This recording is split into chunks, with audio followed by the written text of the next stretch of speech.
Welcome friends to another 40k video. Today we examine the Dark Mechanicus, their origins, soul forges and weapons. On a basic level they are a breakaway faction from the Mechanicus of Mars. They emerged during the Heresy, taking themselves and their creations over to Horus's side. But there have always been some within the Mechanicus who don't embrace the strict limits they must work within, and so, by joining the forces of chaos, they became free of these constrictions, free to create hideous weapons of destruction. This all began with two actions from the Heresy-era War Master Horus. The first was an action he took when encountering the Orician technocracy, who had been able to develop their civilization as far as it went because they had access to at least one STC. Now, what is an STC? This is a standard template construct, which is made from Terra technology and going back to the age of technology known as the Dark Age. What it could do is make anything that is required to a blueprint and to repeat this process over and over again. And so STCs are highly valued by the Mechanicus to the point where they would deploy a great deal of their forces to a planet if there was even a rumour an STC could be found there. So the Oricians had one and encountered Horus during the Great Crusade. When told they had one of these by their consul, Horus killed that representative, and his sons finished off the consul's bodyguards. And then later the STC technology found was promised to a sect within Mars. Now on Mars, in line with their beliefs, there are locked away vaults of forbidden technology, and Horus said these would be accessible, that the vaults would be opened for the sect. So he offered them two sources of great technological power, which had not been allowed for a very long time. Now when the Emperor of Mankind had gained the allegiance of Mars, when he played the role of their omnisire, and as part of the Treaty of Olympus, it was laid down that the vaults we mentioned were not to be opened under any circumstance. In one further manipulation, those who allied with and represented Horus were told that the Master of Mankind had a ploy to take the technological secrets of Mars in the first of a series of moves that would be made by the Emperor to enslave the priests of Mars. And finally, within Mars itself, there are some who hold no faith in the Emperor being the Omnisire, and those who do. Identifying this split with his Primarch genius, Horus suggested that the Emperor had only presented himself as their god, as a means of controlling them. This was a ploy to drive wider the divide and to bring one side over to him. And so Horus wanted to maximise what this new Mechanicus could contribute to his war effort. Horus encouraged the use of previously forbidden fields of study, and this was a slow slide for the new Mechanicus. It started here, and eventually they would fall under the sway of chaos. So it was that in the Schism of Mars, where Horus had the support of Kelbor Hal, the Fabricator General, when the vaults were opened, a piece of scrap code, a warp-infested computer virus that can infect any type of machinery, was unleashed, and this code disrupted and sabotaged many areas of industry on Mars. It was then that the Fabricator General made a move to get all of Mars under his control, but several areas had escaped the infection of the scrap code. They had been insulated by an adoption of a new piece of technology, the New Sphere, which is wireless information technology, and these areas resisted, and this led to open civil war. Needing a reason to bring his own forces to this war, Kelbor Hal and those allied with him used methods of assassination and sabotage to give him the pretext that he needs. It seems to me a lot of the forces that gathered together under the banner of Horus during the Heresy were not already leaning towards chaos, but were already pressing against the beliefs held by the cult Mechanicus, which obviously has great dominion on Mars itself.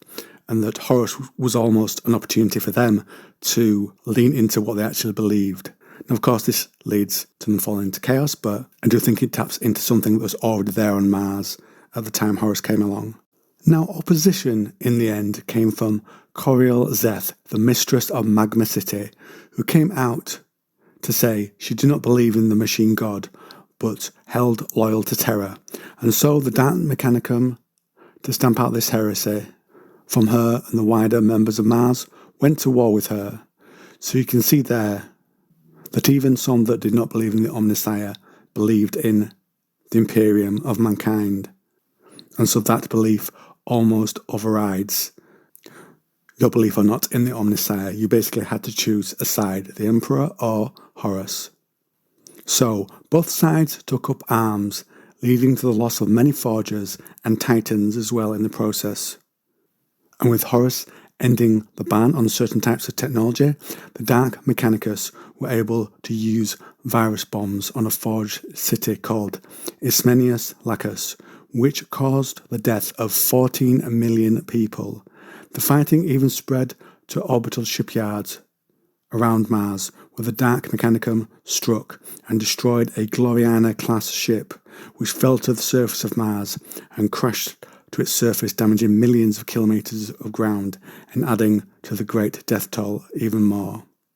As the fighting continued, the conflict centred around Magma City and two other forgers. Each of these forgers became essentially surrounded by the forces of the Dark Mechanicum, who had overrun most other areas of Mars. Titans were brought into the fight to end the conflict at Magma City, but many of these, under the control of the Dark Mechanicum, became damaged when the lava overran their ranks. But sadly, despite this small moment of light, the odds were stacked against those still loyal to the Emperor. But more hope was offered to the Loyalists. When the aid of the Astartes and the Imperial forces arrived, the Marines would fight under Sigismund. Their objective, in support of Mars, was to ensure two forgers were not lost. Both of them supplied arms and other equipment to the Astartes. The Imperial army under Cambyses was held by traitor forces, but the Astartes were able to secure Forge Mundulus Oculum. Sigismund also oversaw as much material as possible was taken back to Terra to stop the weapons falling into the hands of Chaos, and of course to ensure that the Space Marines had more than rocks to throw against the enemy. With the continued strength of the Dark Mechanicum, Sigismund had to evacuate all loyal forces from Mars. Those who remained in resistance died fighting off the Dark Mechanicum, so Mars fell to Horus and the new Mechanicum. To stop their triumph there, to stop it reaching Terra itself, just think what the Dark Mechanicum could have unleashed on Terra. The planet was blockaded by Imperial forces. Those loyal to Horus tried and failed to run that blockade, and so it was that Mars would not be reclaimed until after the Battle of Terra was concluded. Later, with the fall of Horus and the Imperium's pushback during the Scouring, the Dark Mechanicum fled into the Eye of Terra with Horus's other forces. They took with them corrupted weapons like Titans and Knights, and the fate of the Fabricator General Kalbahal is unknown, but the Mechanicum itself has remained active since, creating new weapons for the forces of chaos, such as demon machines from the Hellforge worlds like Xana 2, and we'll cover that more again shortly. And so think of the Dark Mechanicum at this moment, going from the constraints under the Cult Mechanicus to relative freedom, but going down a darker path under chaos. They became free to follow any path their dark hearts desired, to create any foul, dark weapon, unbound by any limitation of morality. They would employ weapons banned by the Adeptus Mechanicus, or create new ones such as Soul Forgers. They could modify STCs and unleash forbidden echoes of the Dark Age of technology, like the Silica Animus, which we'll cover shortly. They can indulge in genetic experiments and advance cybernetics the Imperial man has been afraid to do for a long time, and they can take advantage of abominable intelligences in ways no one on Mars would dare to, as they are so far from the light of the Omnissiah. As well as Magos in these Forge World facilities, there are various personnel that serve the new Mechanicum, who are dark imitations of those on Mars. They operate in similar positions, people like Secretari and Servitors, tech priests and the like.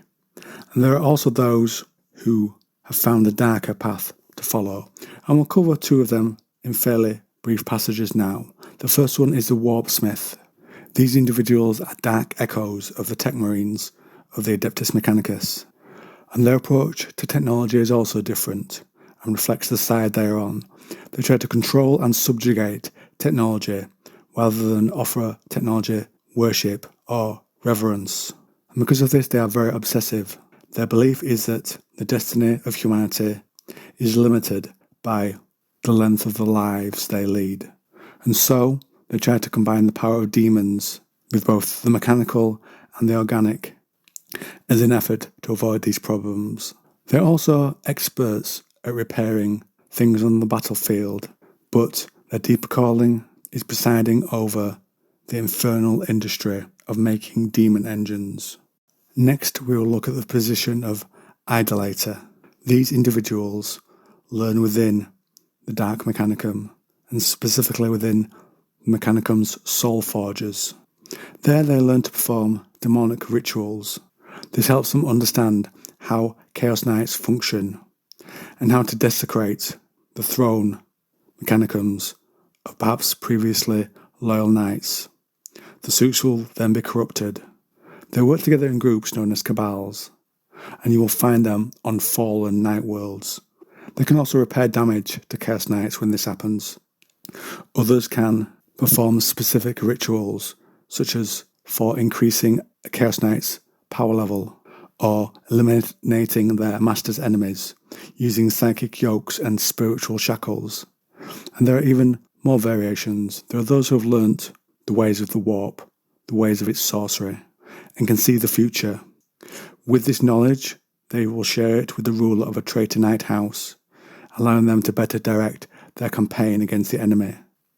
And so the power that a cabal can bring to a traitor knight house will show their strength and whether they rise or fall within it. This creates competitions between the different cabals and groups. They'll even go so far as to wage war on each other. At the most extreme, if a cabal falls completely out of favour, then the idolaters can be killed. But there is a price for this. Nobles who do this are sometimes eaten by their own Chaos Knights, or, and perhaps even worse, had their soul ripped to pieces by a warp surge within their throne Mechanicum. So, those nobles who are even smarter than their idolaters will ensure that any wrath has another target on which it can fall. Next, we'll look at the weapons of the Dark Mechanicum. They fall broadly into three different types, to my mind. Those like the Titans and the Knights, whose technology was corrupted by chaos, those made through pacts and horrific sacrifices to Chaos on Forge Worlds, and those derived from a banned STC technology that is now allowed. So in this section we'll go over various weapons from each of those categories to show what the Dark Mechanicum can have in their dark arsenal. It's not meant to be comprehensive, but there should be enough here to give you a feel for what they can bring and unleash on their enemies. So let's look at the Forge Worlds that are now under the purview of the Dark Mechanicum. Now many of these had once been loyal to the Emperor and his Imperium, and I will draw on the novel Dark Adeptus for two fairly long descriptive passages to give you a sense of what these worlds had once been like and what they're like under the power of the Dark Mechanicum. The Forge World's towers soared out of chasms below, masses of flesh like tentacles wrapped around them as if holding them upright. The towers were in the half-Gothic, half-industrial style of the Adeptus Mechanicus, but all similarity to an imperial city ended there. The black steel spires were fused with the city's biological mass so that some were like massive teeth sticking out from rancid gums or huge steel leg bones, skinned and wrapped in greyish muscle, bulbous growths fused obscenely with sheer-sided skyscrapers. Sensorium domes trailed waving fronds of tendrils, pulsing veins snaked in and out between the girders of skeletal buildings. Seemingly picked clean of their meat, foul-coloured fluids leaked from wounds hundreds of metres long or sprayed from the mouths of iron gargoyles gathering into waterfalls of ichor, tumbling down far into the city's depths. Bridges of sticky tendrils like spiders' webs connected one spire to the next. In places the flesh was rotten and scabbed, covered in weeping sores the size of bomb craters and sagging under its own dying weight. This had once been a forge world. The signs were there, massive cogs churning in the biological masses below, the thrum of generators over the reedy, stinking wind, the thousands of lights that burned in the spires. Here and there a balcony was edged with the cog-toothed pattern common to the Adeptus Mechanicus, or even a half-skull symbol, almost buried in parasitic growths. Huge pistons pumped through the sides of a massive blocky building, but they looked more like the gills of an enormous sea creature than the workings of an engine. The machinery that had driven a world now resembled the organs of single creatures, huge and monstrous, turned inside out and draped around a city of sweating black steel. And now we look from the same book. We look at the people who serve in those forges and how they have been changed. Alaric knew that the Adeptus Mechanicus included a massive underclass of menials, men and women bonded to perform the thankless tasks the Mechanicus required, labouring in the forges and mines, serving the needs of tech priests, crewing the Mechanicus' ships, even defending the forge worlds. It was from the ranks of the menials that the tech guard were drawn, and many priests had been recruited from the most able. But the menials he saw for the first time on this planet were different. Menials might be effectively controlled by the Adeptus Mechanicus, but they were still ultimately free. Everything about these creatures told Alaric they were slaves, bent postures, pallid skin covered in weeping sores, uniform jumpsuits so filthy Alaric couldn't tell what colour they were. Heavy, dark blue tattoos disfigured their faces, broad barcode designs that wiped out any semblance of individual personalities. They had glass vials of strange coloured liquids carried in harnesses around their waists or shoulders, but tubes leading off to the veins in their throats and wrists, a few armed with battered autoguns and lasguns. But if they were supposed to fight at all, most looked like they did it with bare hands and teeth. And in this section, friends, we're going to look at forbidden arts from the dark age of technology that the Dark Mechanicum are able to use. We'll go through a few examples. The first one are engines of destruction. We're talking atomics or a life-eater virus, either of which can be used as a tool for exterminatus. The Dark Mechanicum may need to obtain these from Adeptus Mechanicus forge worlds, where they will have to steal them, as these heavily restricted designs will be very well protected. Other secrets could include creating the induction coils used in plasma weapons, or the pursuit of more Xenos designs that the Mechanicum itself would never think of deploying. It would give the Dark Mechanicum a terrible power to deploy these. The next forbidden section covers Golem and other forbidden fleshworks.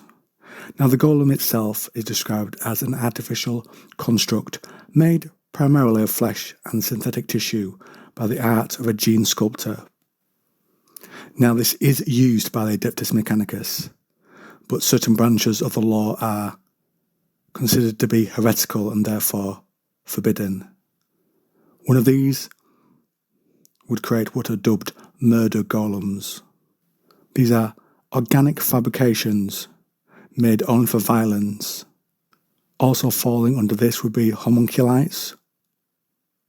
These are bioforms fashioned from harvested human organs, serums, and vat-grown tissue, but that have the shape of a living thing, but it has no natural origin. And even rarer still, you can look to chimerics.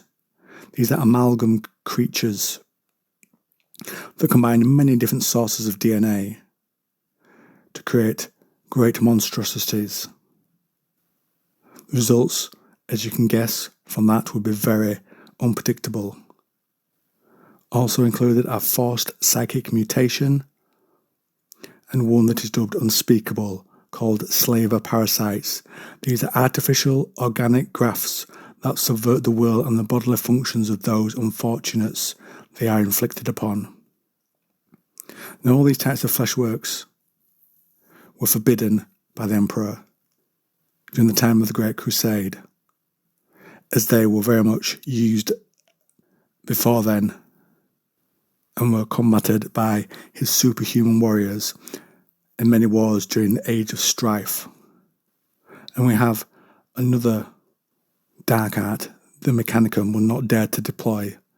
They are termed transgenic blasphemy. Here, Xenos gene matter or surgical grafts from Xenos are combined with human organic matter.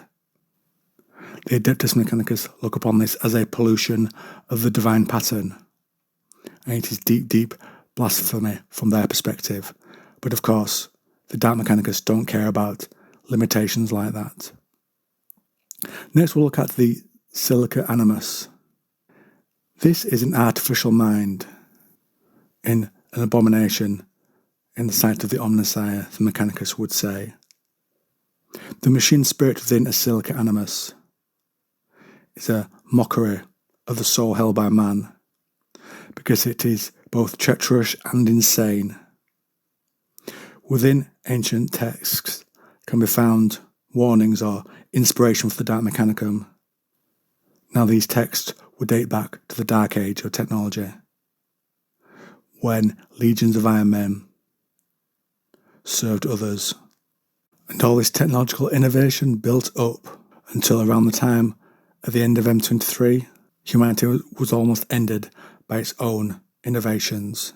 Now, after the Age of Strife, when the Mechanicus passed the Crimson Chords of Mars, development of AI in this field was banned, and so any remaining Silica Animus constructs were put to death, as would be the fate of any who developed them. Now we just have a few more delights to bring you from the Dark Mechanicum. The next one is termed Malefica. This technology manipulates the energies of the warp. Though the Imperium itself does deploy some of this technology, it's a very volatile field to be in. Around the edges of accepted uses lie terrible devices and desires and the melding of demonic spirits with machinery, and we'll definitely come on to more of that in a little while. Here, the raw power of the Imperium can be channeled. For those with the daring to do it, they can receive the ability to create, unfettered by reason or the surly bonds of the universe's physical laws. Next, we'll look at the Proteus Protocol. Many consider this a myth, something that only a few pursue, but it's actually an ancient and heretical technology. With it, you can transfer not only enigmatic knowledge and the memory within an organic brain, but also the personality and will, granting someone possibly infinite immortality in a new artificial physical form. There are some warnings against this. Some will say that the body you will be an abomination, that you will be a soulless being, somewhat like the Necrons, you could say, and that you will have dark desires and alien hungers. But if you're with the Dark Mechanicum anyway, these might be things you would consider a benefit. And then we come to the Anima Mori. This falls under an attempt to extend your life. Now, there are certain treatments that can be applied if you're both rich and powerful. They can extend the life of a natural human form beyond its lifespan, stretching it into centuries. And the Adeptus Mechanicus itself can preserve the body by adding more mechanical parts to it as it goes on. But for some, these sort of prices will be too much to pay. You might be willing to risk damnation and corruption. And if you are, there are arts that can offer an answer which will suit you. For some, the answer could be looking at Xenos lore and ancient dangerous artifacts. And for others, you might want to not extend your life, but overcome death completely and restore the dead to life. And so the Anima Mori is feared and reviled as one of the oldest and most dangerous of technological heresies. It is shown in the creation of reanimated creatures fabricated from the dead and brought forth to a natural life as a creature that is known as a corpse thrall. Now, there's a pretty fine line between a servitor and a corpse thrall, whereas servitors would use recycled living tissue or vat-grown synthesized tissue, and preserved organic components can also be used in the servitor. When the Anima Mori is used, things go further. It will seek to actively reanimate the dead, even necrotic flesh. And then you will have an unliving servitor that's beyond the frailty of the normal flesh and blood being. And then you will have created, theoretically at least, an artificial but immortal living machine. Now, there are many forms of Anima Mori. Some are engineered from exotic viruses such as the Lazarus triox cell, which has plagued the Segmentum Solar for a long time. Others using old human tech, such as archaeotech of the Sarkos waveform energy field, or even darker paths using forbidden Xenos technology or things aligned with the warp. All are forbidden. The use of the Anima Mori is known to have many dangers, and its true nature is little understood. As an example, there was a Guard veteran named Ezekiel Mather. He's a member of a cult, a heretical faith called the Children of Time, and he had been dying of black lung, and then he was found by an inquisitor. His heart did not beat, his lungs did not breathe, but he moved around readily, communicating his faith with zealous fervour. He was tested by a psyker who reported that Mather's mind was a dead void and his soul a cold, fathomless darkness. But he had somehow retained faculty, intelligence and purpose. But that does not mean his life was without danger. There was an addendum made to a communique sent about this situation. It said that the dead were walking in vanitas and that the acolytes of the cult were besieged in the city's generator station with no help at hand. Another cult was called the Brethren of the Risen, that gained great power in Segmentum Pacificus. This area embraced deep heresies. A crusade fleet was sent to retake the world, several centuries later, after the cult itself were deeply embedded. Now, the war that followed was done under the veil of great secrecy, and since the war that had happened, dark legends have come up from the place that speak of the children of dead Sarkos who fled into the shadows and the dark and terrible arts. To this day, the ancient heresy is said to inspire imperial cults obsessed with the resurrection of the dead and to be the source of strange rites conducted in ancient cemeteries that echo some dark shadow of the Ministorum. So you can see here from those two examples, though you do have some success, there are prices to pay as well. And we're going to look at one last example. It's a slight variance on the Anima Mori. It's dubbed the Anima Chorus, and I'm going to read this out directly. Within the annals of the Calixis sector, there is established provenance for the perpetuation of such tech heresies as the Anima Mori, particularly among the works and disciples of the infamous arch-heretic Umber Malagris. It was he who was reputed to have discovered the blasphemous technology known to the Adeptus Mechanicus as the Sarcosan wave generator. The generator releases a strange bioetheric radiation waveform that reacts with dead flesh, saturating it and filling it with unnatural life. The energy alone is enough to bring corpses back to spasmodic and uncontrolled life.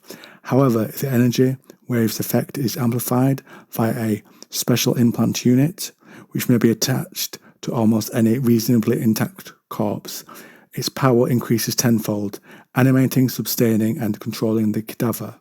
The wave energy is invisible to normal sight, but its source may be perceived by human ears as an eerie, discordant moan, which gives the generator its name, the Anima Chorus.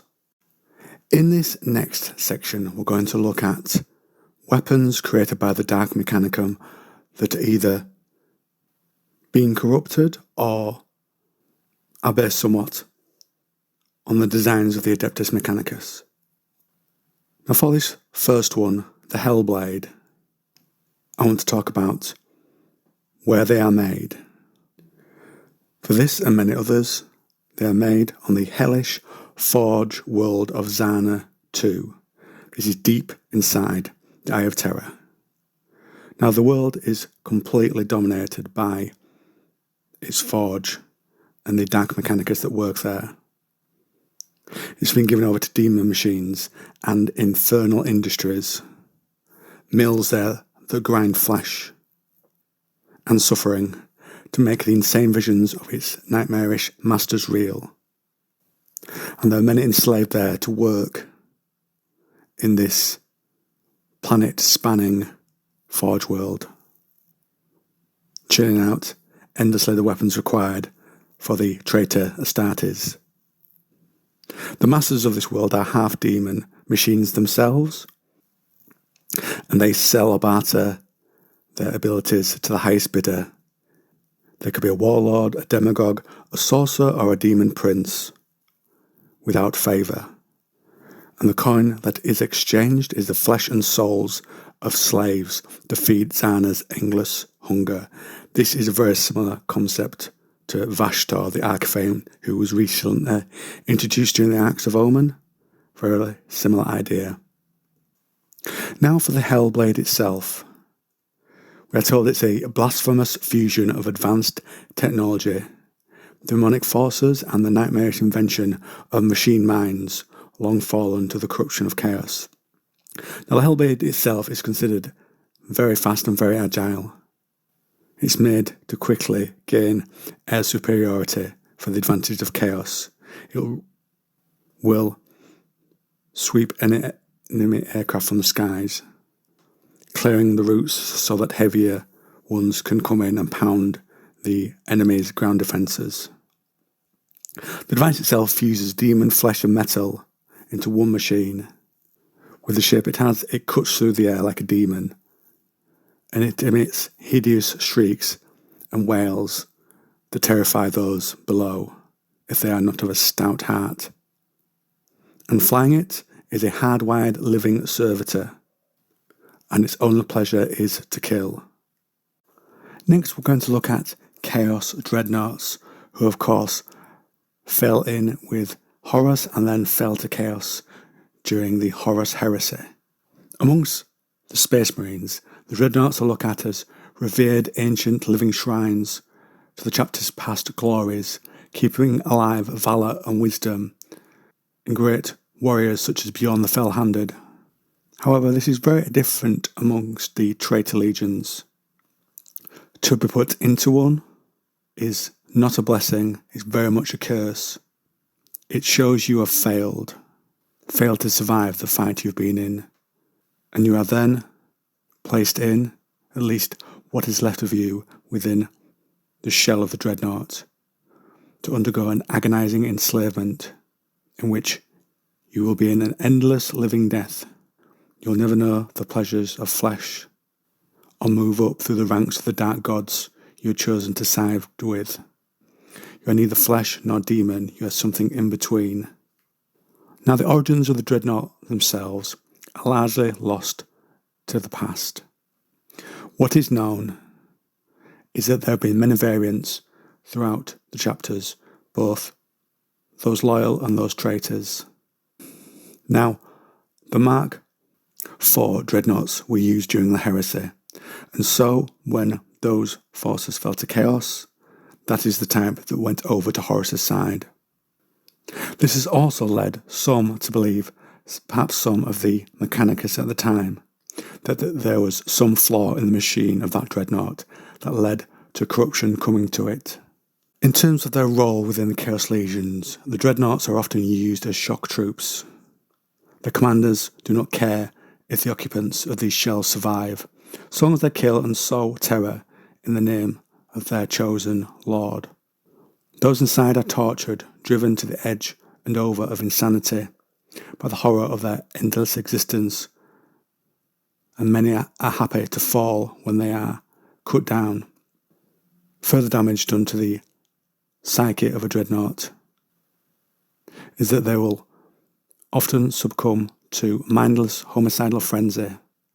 They'll go on a rampage, blazing their guns wildly around them, not caring which side they hit often, all done perhaps in some hope that their torturous agony will be ended.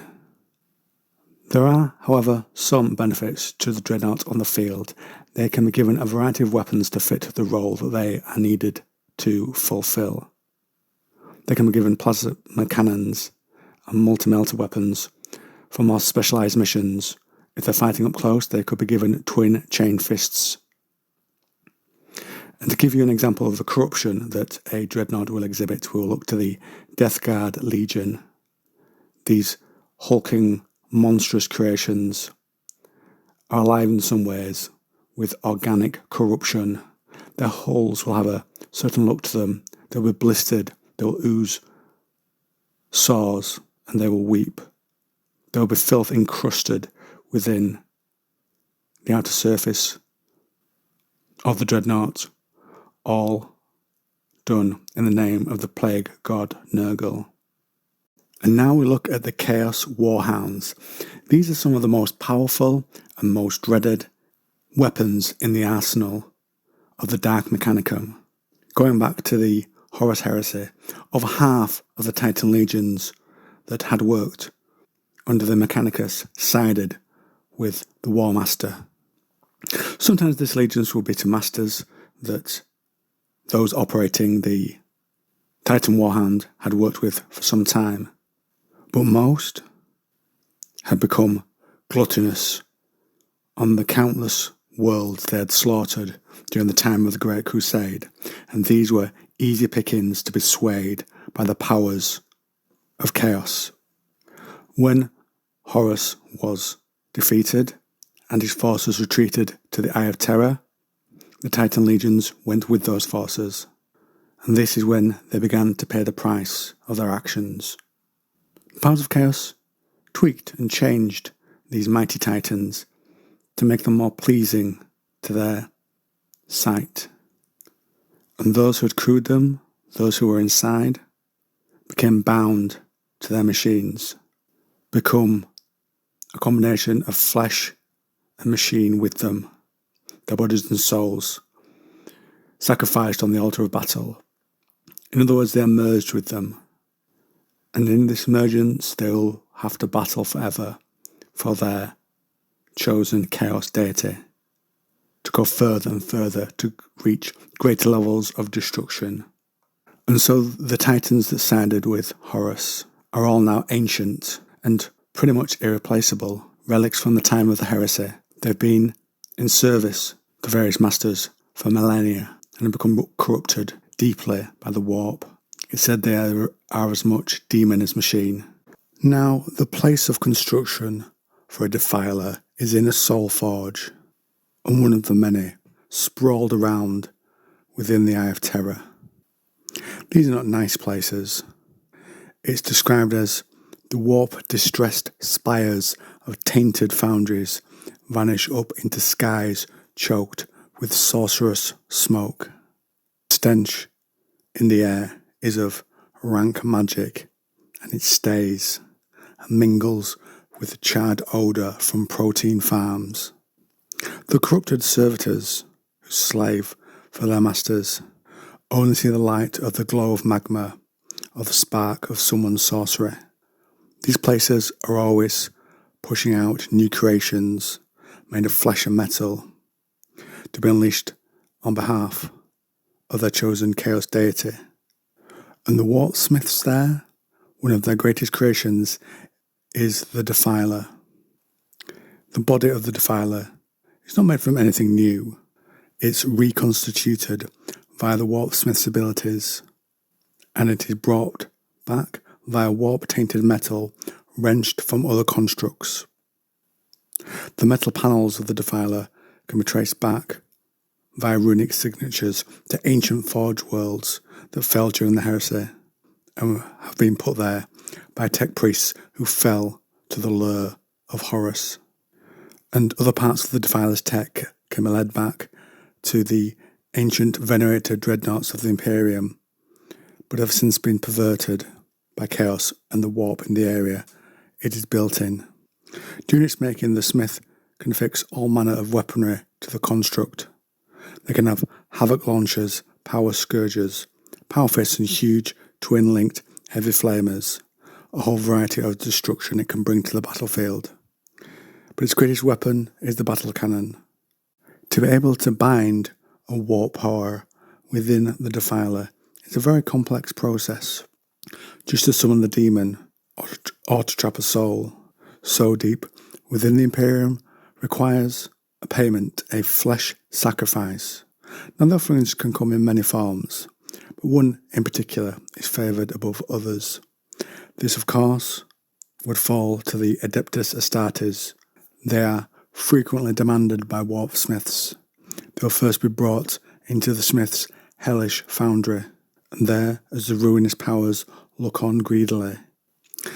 At this moment, the warpsmith will have constructed the actual physical shell of the Defiler, and there, the Space Marine, stripped of his power armour, will be bound via chains to the war engine. Under the light of magma furnaces and hidden by the fog of toxic fumes, this Marine's black carapace will be violated by the smith's arcane weaponry. Blood will ooze from him, then fall and go across the chassis of the inert Defiler.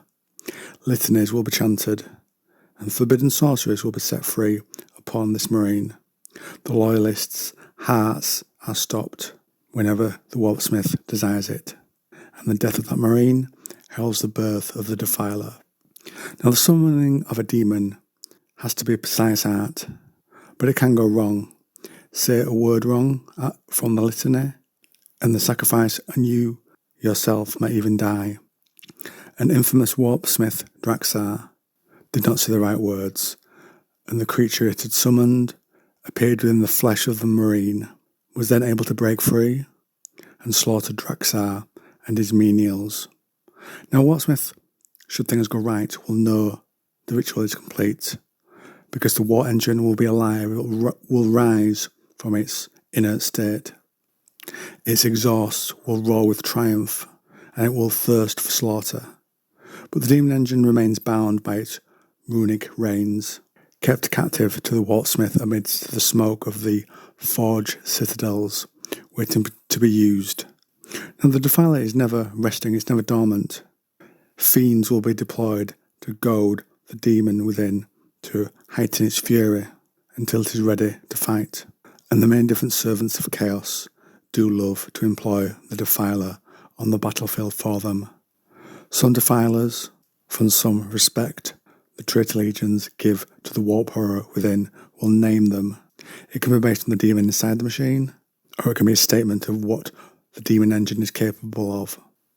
Such names can be things like Hell Pincer, Rot Crusher, and that given to the name from the Red Corsairs, the engine of Male X.